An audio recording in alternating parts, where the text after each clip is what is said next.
his comic books and bits of paper, and God knows what other peculiarities he kept hidden in there. This time, she is taking no chances. The ticket was bought during yesterday's lunch break, and a porter Harry knows on the New Haven line has promised to keep lookout in case the boy gets any ideas about jumping off at the next station. It has all been arranged. She will put him on the train, take note of the car number, and, when she sees the train pull out of the station, go call Harry in work, who, in turn, will call Mrs. Kaplan to let her know there have been no complications. When the train pulls into Boston, Mrs. Kaplan will board it, and they will continue together on to the Cape. After the train, there will be one of those chubby buses.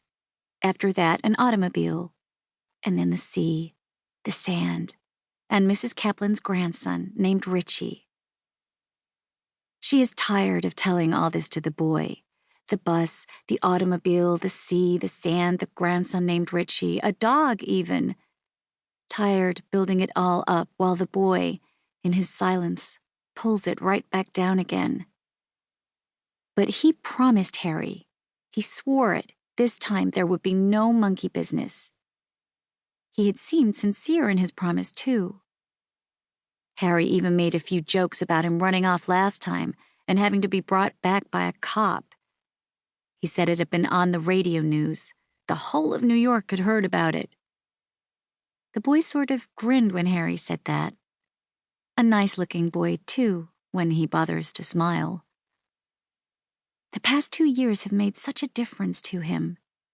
Better at school, better at eye contact, and, when you can get him to talk, he speaks like any other American boy, practically. He takes more of an interest, too, and she'd been so long telling him, "Sweetheart, you got to take more of an interest in life." She has every confidence that this time he will act like a big boy. She said so a few days ago to Harry, who, through the mirror, had cocked one eye at her over his foamed-up face. Every confidence. She lays the basket down next to the suitcase. "I asked you a question," she says. The boy ignores her. "What's the matter with you? Answer me, please." But the boy still refuses to say a word. And so she starts on him. She starts off slow and steady, but soon she is letting him have it in shovelfuls. She lets him have it for all the trouble he's been these past 2 summers when she's had to pay, yes, pay a sitter so she can go out to work while he mopes around the apartment, cutting dumb little paper figures out of magazines and playing those dumb little games that he plays with them.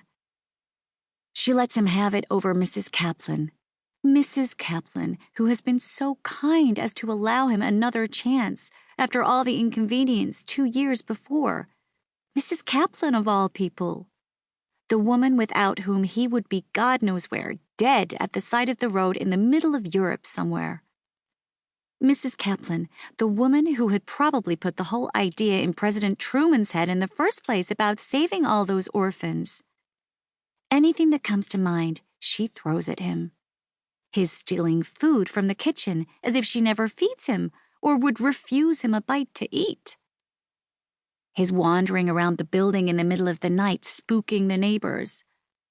And as for all those lies that come pouring out of his mouth, senseless lies, to his teachers, his classmates, the man in the grocery store, to any ear with a hole in it that is willing to listen.